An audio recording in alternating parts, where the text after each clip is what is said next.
원내 정책회의 개최하겠습니다. 중국과 러시아의 군용기들이 우리 영공과 방공 식별구역을 무단으로 침범한 사건은 대한민국의 주권을 유린하고 동북아 평화를 위협하는 것으로 결코 용납할 수 없는 일입니다. 이번 사건은 우발적인 사건이 아니라 중국과 러시아 양국이 사전에 치밀하게 계획한 연합 군사훈련의 일환이었다고 하니 우리나라에 대한 양국의 공격적 행위를 강력히 규탄하지 않을 수 없습니다.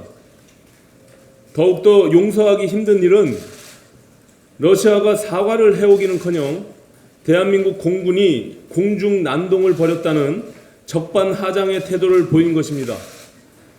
중국 또한 방공식별구역은 영공이 아니라며 국제법을 준수했다고 강변했습니다. 그러나 방공식별구역에 진입하려면 국제적인 관례에 따라 비행 목적과 비행 경로를 우리나라에 사전 통보했어야 합니다.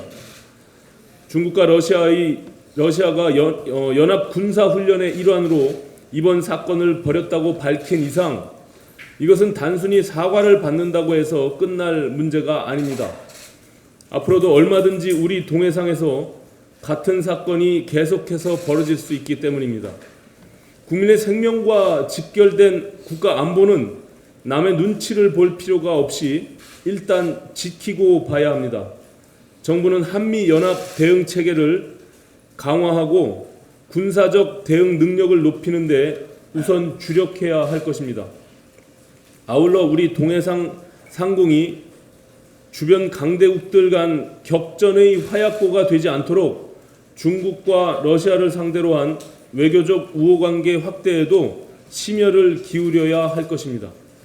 이번 사건의 배경은 동아시아 전체의 군사적 역학관계에 있는 것이기 때문에 그 원인이 전적으로 우리 정부의 안보 무능과 외교 무능에 있다고 평가하는 것은 적절치 않다고 생각합니다.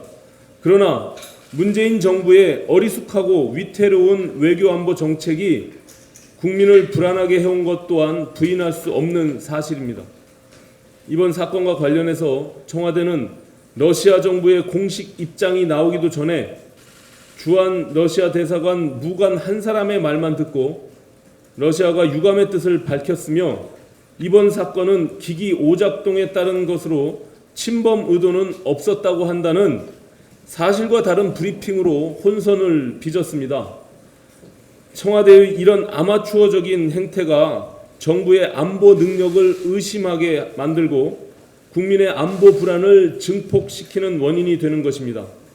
문재인 정부는 야당이 침소봉대한다고 억울해하지만 말고 자신들의 문제가 뭔지 제발 스스로 돌이켜 보기를 바랍니다.